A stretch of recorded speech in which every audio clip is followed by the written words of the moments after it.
Hey, somebody's got to put up the National Wild Turkey Federation calendar. You did? Excellent.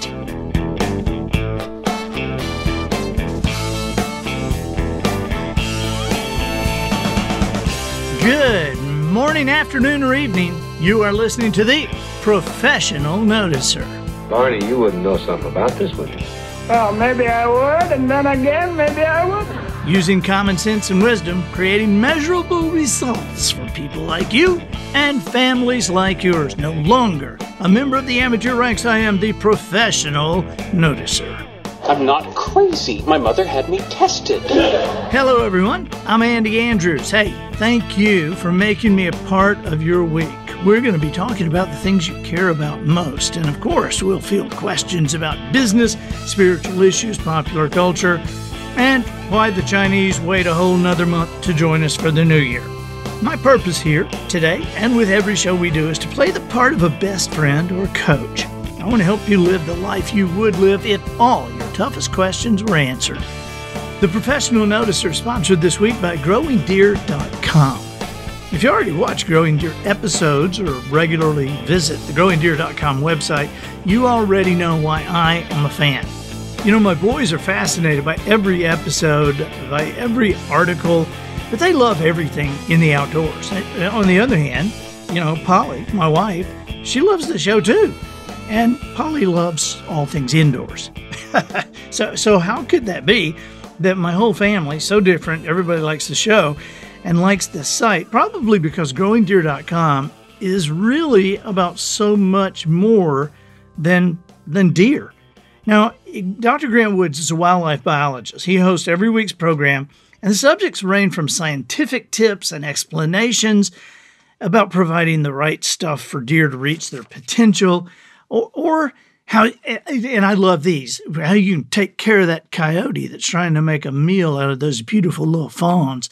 And sometimes you might see a show that has recipes in it, or a show about making jerky. Dr. Grant's wife, Tracy, as well as their daughters, Riley and Ray, make appearances on the show. And the whole operation, to me, is a great example for us about how family can work together, play together, support each other, and just build their own awesome business and have a great time doing it and really contribute to our lives.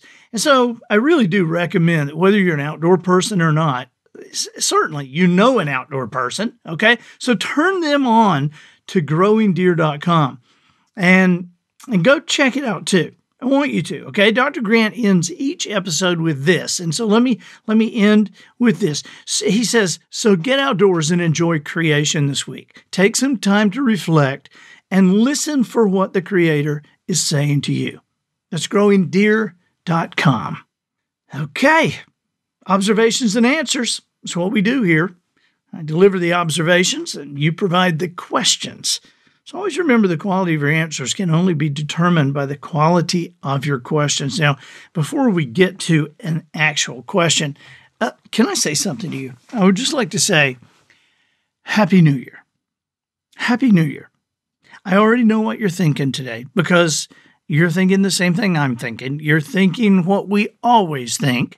On this day, we think, okay, what am I going to do differently this year than I did last year? What do I want to change? How do I want to start this year? Now, I got to tell you, how you start the year is obviously critical because if you don't start it in the correct manner, you have no chance of finishing it like you want to. Right now, just starting it by itself, starting it in the correct way, doesn't mean that you're going to end it in the correct way. But I tell you what, if you don't start it the correct way, you ain't got a chance of ending it like you want to end it. So we want to start correctly. You know, I got a lot I want to say about this, but I think that we'll go to the question because I looked at this question just a minute ago, and I think this question will lead us, I think we'll only use one question because this is going to lead us into a conversation about getting ready for this next year that I think you're really, really gonna like. This week, this question is from Bruce, and Bruce is from Tennessee. Let's listen. Hi, Andy. This is Bruce from Nashville.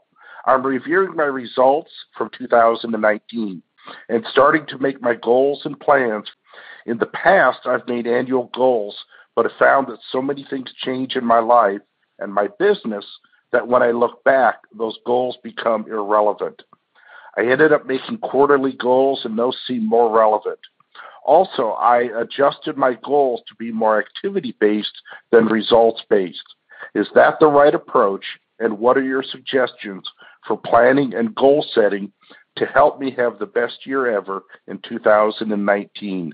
Thanks, Sandy. Okay, Bruce. Thanks for the question. But hold on to your seat there. I hope I'm not about to give you a heart attack. You asked about goals and what kind of goals, and the goals that you set. Should they be results based, and should they be activity based? And how should you change the goals? Should you make them relevant and quarterly? Should you? And let me just tell you this. And I hope this doesn't give you a heart attack. For the most part, I think goals are useless. There you go. I can see you clutching your heart, just like Fred Sanford. Elizabeth, I'm coming home. I really do mean this, but probably not like it sounded. I think there's a place for goals. I just think so many people and so many companies present goals and set goals and talk about goals in such an ineffective way that it absolutely just makes them not matter during the year. They don't bring about what we want. Whether you're making activities-based goals or results-based goals, what is it that you want? What is it that you really want, Bruce? I mean, what are you trying to get out of these goals? Results. That's what you're trying to get, right? That's why you're wanting to set them in the first place. But here's why I say that they're useless, and I only say that because it's true. But I don't include everybody in this. I just include most of the corporate goal setting that I have seen. And most of the corporate goal setting that I've seen is useless because people lie about their goals. Here's what I'm talking about. Somebody comes in and says, okay, all right, supervisor's here. And as your supervisor, I need to know your goals this year. Frank, you're first here. Just if you would, what's your goal for this next year? What's your number? What are you shooting for? What's your number? And Frank says 40. 40. I'm 40. Write me down for 40, baby. Put that big 40 right there on your pad, because I'm a 40. And the supervisor writes down the 40, says, good deal, Frank. Thank you, baby. And, they high five or they do whatever they do. And the supervisor walks on. Now, let me tell you why that's useless. The reason it's useless is because Frank doesn't really believe he can do 40. He didn't believe he can do 40. In fact, the only reason he said 40 is because he knows what the supervisor said last year when he said 30. I mean, the supervisor came in exactly a year ago to the day, and he said, what's your goal, Frank? And Frank said, 30. And the supervisor said, 30? 30? That's all you can do. Let me tell you something, buddy. If you can't think bigger than 30, if you can't do more than 30, we'll get somebody else in here who can. And Frank said, okay, 40. And the supervisor said, that's more like it. All right, put you down for a 40. Now, a whole year goes by. Then they have the awards banquet, and every level walks across the stage. It's okay, the 20s, let's show this. Then the 30s, everybody who cracked 30. Well, Frank is walking across the stage being recognized as a 30. And when he gets the microphone for, everybody says, okay, if you get how many seconds on the microphone, this number you hit. So, Frank, you have 30 seconds. And so Frank says, okay, hey, thanks. Nice being recognized as 30. Actually, I did 32. I was shooting for 40 this year, but that's me. That's me, baby. Shoot for the stars, hit the moon. I'll be 40 next year. 40 next year. Come on, 40. Let's go 40. And everybody claps and yells, and Frank walks off the stage and feels pretty good about himself because he hit 32. Now, here's a problem.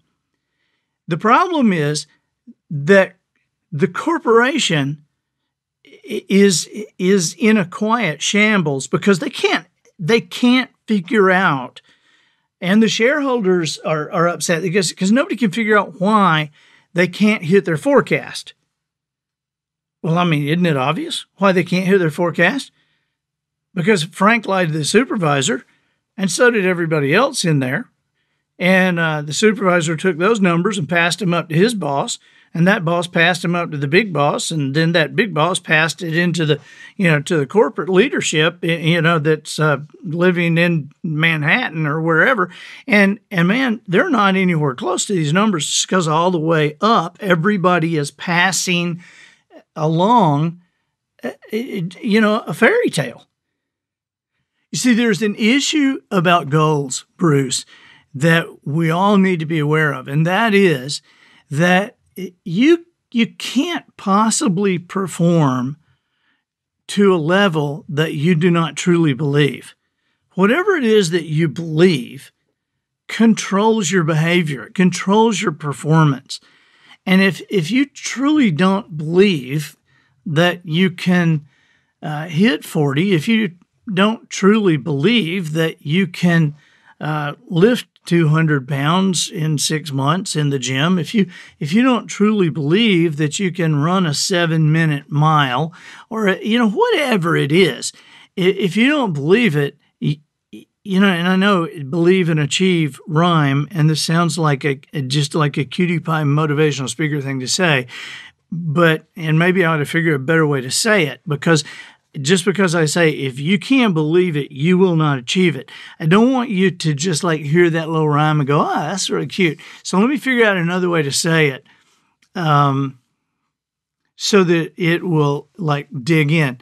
If you don't manage to believe that you can actually do what you are saying you're going to do, then you're lying to yourself and everybody else. Of course, the lie to yourself is the most devastating one, because there's something about setting irrational goals that fools us, because pretty soon, if Frank never believes he can do 40 and then consistently, hits 32, 34, 35, 33, 34, 35, 32, 36, 35, year after year after year after year, and he keeps saying 40, Frank's just a loser. I'm not saying he really is one. I'm just saying that's how Frank starts to think about himself. Now, somebody who, was getting after 30 and managed to hit 32, 34, 35, 33, 34, 34, 33, 35, 36, well, man, they're kicking butt. And that's an emotional thing. That's just a thought process thing. But the deeper issue is not to continue, not to say 30 and then hit above it every time, or not to say 40 and hit it above it every time. What I'm wanting for you, Bruce, and what I'm wanting for all the Franks out there is that they actually hit 40, and then the next year they hit 60, and the next year they hit 85, and the next year 110, that it continues to grow and they continue to grow. I see people that set goals that they never hit. And so because they never hit them, they get to the point where they don't even set them anymore. It's too painful to even say. And so ultimately, we would be better off figuring a way to legitimately increase what we believe. Instead of just laying a number out there, we would be better off, instead of setting a goal like we have traditionally, instead of doing that, we'd be a lot better off in the long run if we would figure out how to legitimately increase what we really believe. You know, wherever you are, there is a baseline in your life. That's where you are right at this moment. That is your baseline. Your life has been crafted perfectly to produce exactly what your life is producing right now. You have grown to the point that your family relationships are working just like they're working right now. The money you're making in your business or job, you have created the situation that is perfectly designed to produce exactly what it's producing. Now, that may sound kind of tough for some people, but all of us want to increase. All of us want to grow, to become better, to do more, to do to hit a higher level of excellence. That is only possible when we increase the level of who we are. We increase. This is why, you know, it's funny to me that so many companies talk about personal growth, but nobody really explains, number one, what personal growth is, or number two, why it's even important. It shocks me how many companies I go into that they'll say, you know, we have an entire department that is directed to personal growth, and this is what they do, or we have personal growth seminars. And I will just kind of ask in some little conversation at some point, I'll say, so why are you doing the personal growth thing? And do you explain why you're doing it to them? Is that something that you make them a part of? I'm just curious. And you would not believe how many times the people in charge of personal growth for a very large corporation, they can't even explain why they're doing it. They're just kind of glad they got the job. But if you can't understand why you read, why you watch certain things, why you spend quiet time, why you think through, if you can't explain what the benefit is in that long term, you know, I just finished a book. Actually, yesterday, I just put the last period in the book that's going to come out June 8th.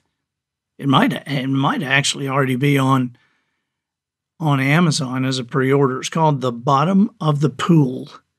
Sounds kind of like a horror movie, doesn't it? But it's not. It's a book that talks about the things that I've taught to corporations and teams over the past number of years.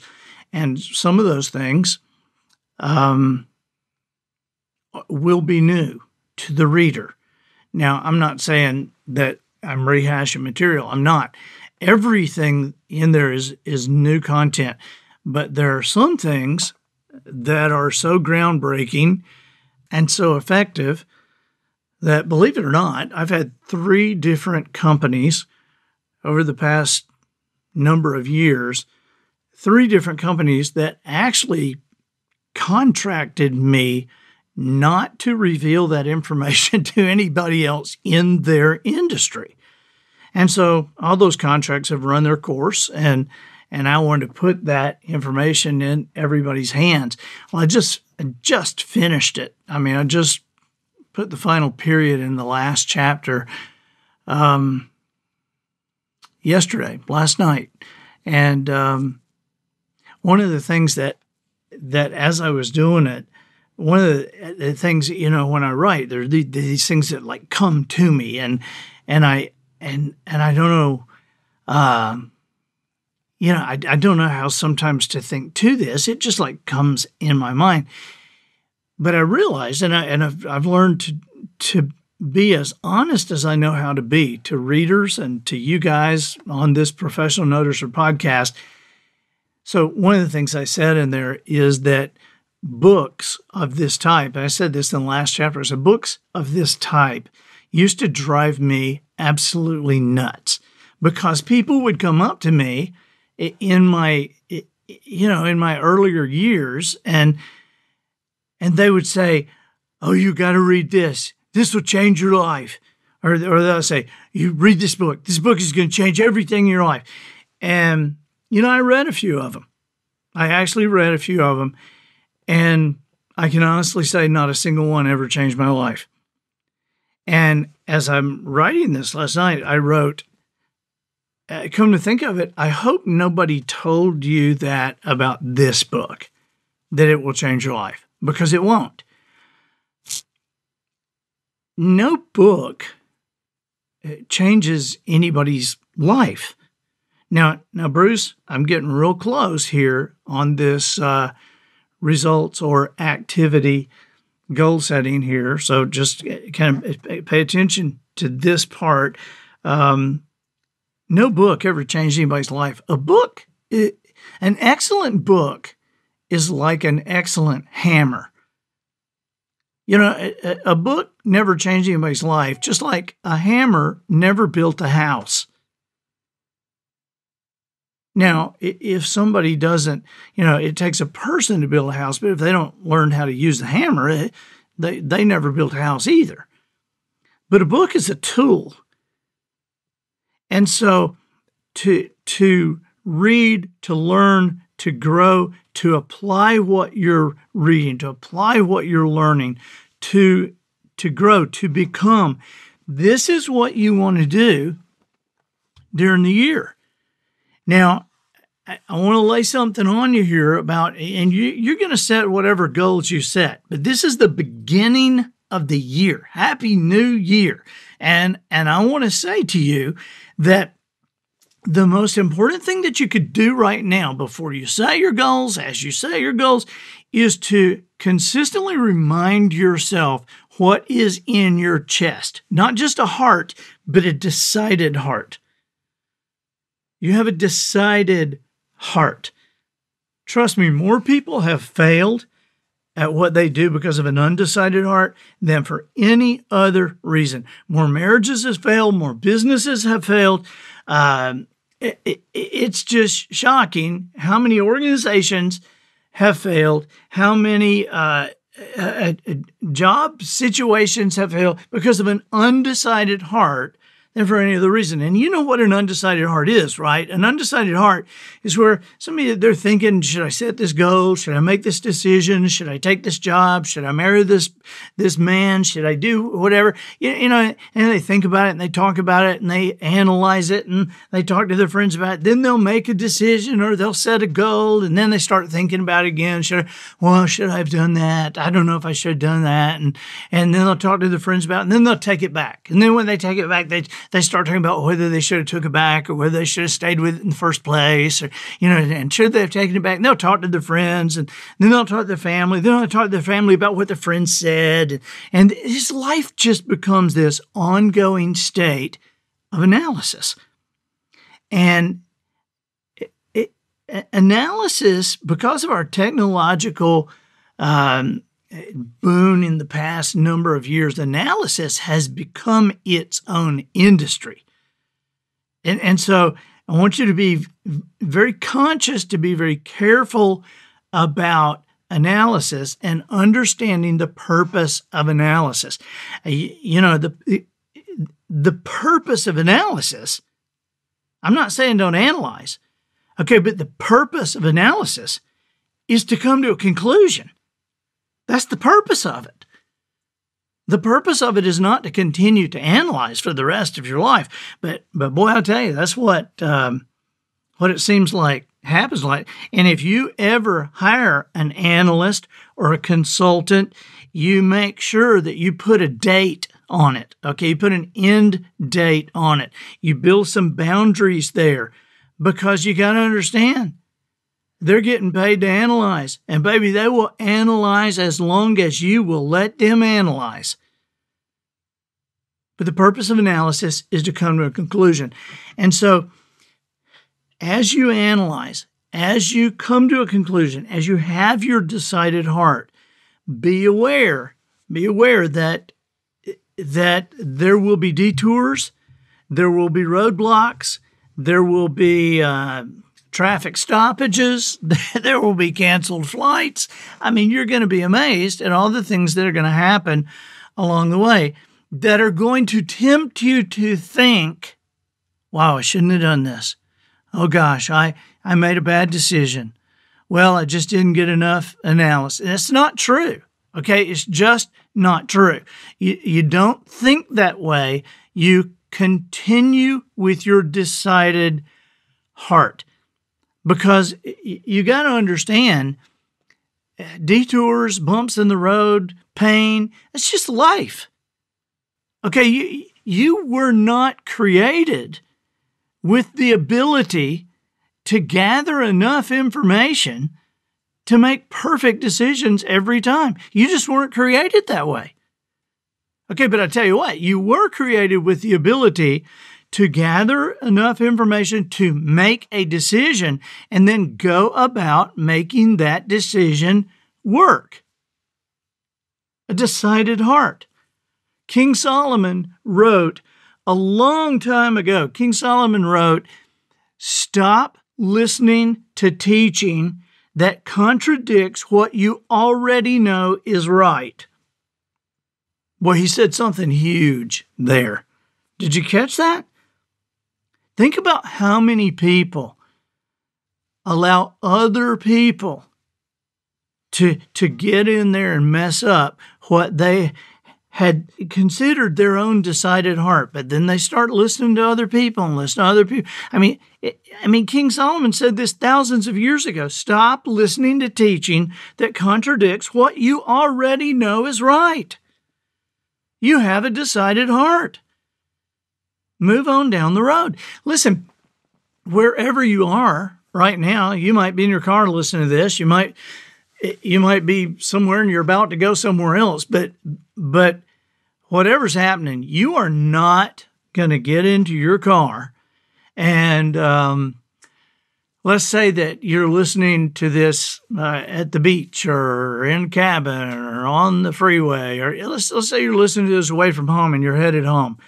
You are not going to hit the gas and just lean back and read a paperback and expect to get home.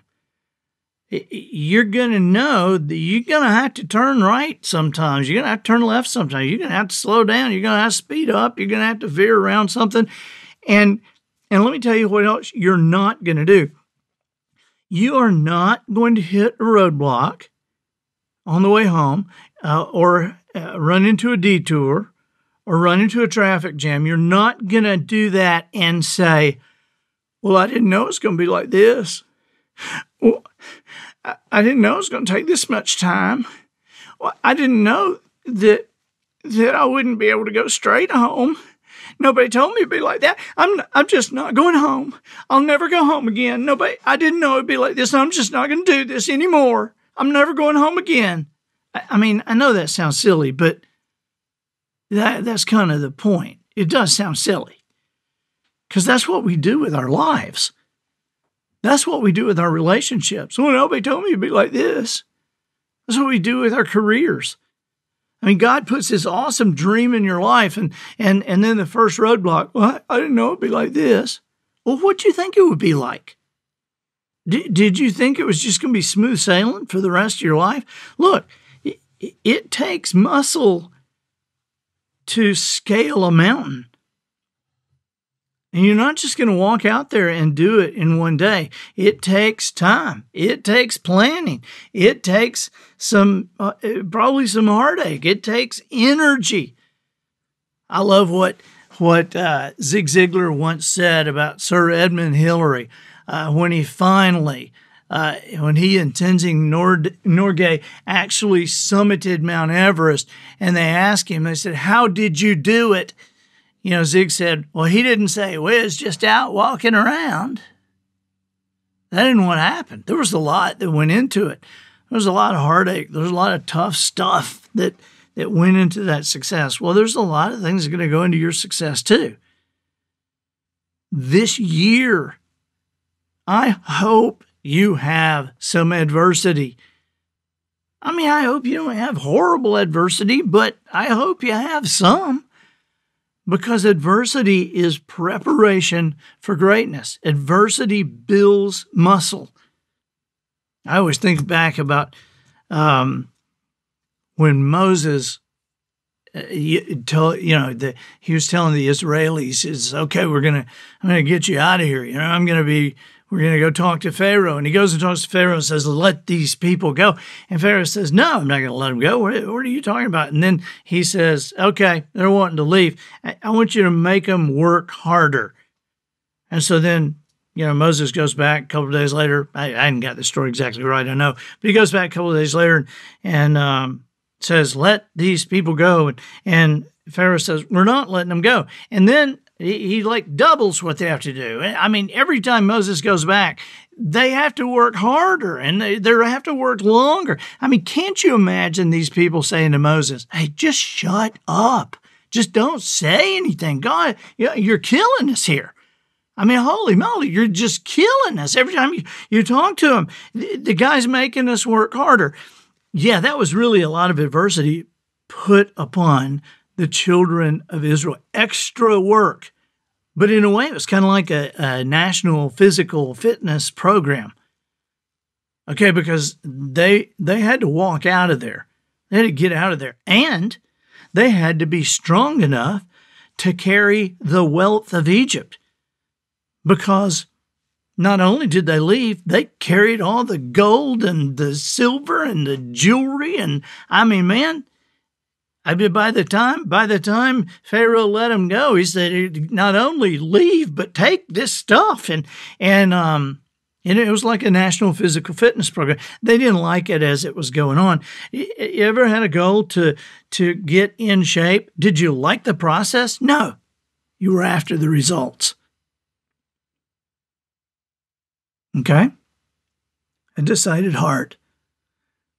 Results. What you become. It's going to be an awesome year for you.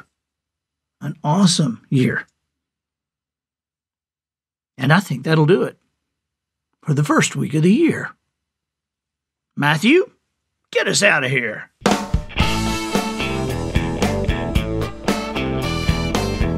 So, ladies and gentlemen, and to the boys and girls who aspire to become ladies and gentlemen, we have reached the end of another episode of The Professional Noticer. In a world where common sense has become a superpower, I'm harnessing the tiny bit of mental energy I have for you, seeking wisdom, making observations, and endeavoring to answer tough questions in a way that will empower your family and your business. I'm Andy Andrews. Until next week, smile while you talk. Shake hands with the kids you meet. And make sure you have an answer to the question, what are the 3 things you want to do better this year than you did last? And so, until next week, goodbye.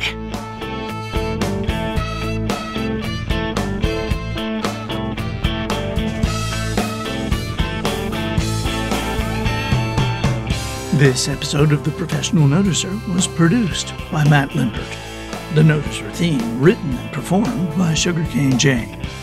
Black Eyed Peas and Fatback for the cast and crew, provided by Twinkle and Smoke of Beverly Hills. Additional financial consideration provided by EdibleHomes.com, the after Christmas home construction people. Found online at EdibleHomes.com.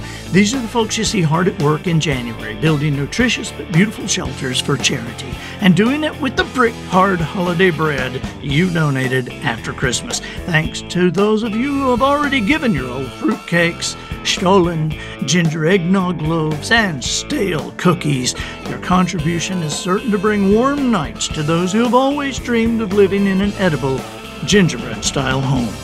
Each year, after the National Gingerbread House Plan Competition, the winning architects donate their prize-winning floor plans to EdibleHomes.com. And with your contributions of hardened sugar and carbohydrates, they take it from there. They use the very best quick-dry buttercream mortar. You'll be amazed to see those edible homes built in a single afternoon. One more thing. while we appreciate your date-expired baked goods, you are also invited to volunteer. Come on, join one of those edible home construction crews. Even if it's only for a weekend, your presence will make a difference. Bring your kids, bring your friends, but most importantly, bring your old holiday bread. New neighborhoods being constructed just west of the Candy Cane Forest. You know the place, off I-10, headed north. It's the exit after Gumdrop Pass. So come join the people at ediblehomes.com, but make it before the rainy season arrives. That can really be a mess.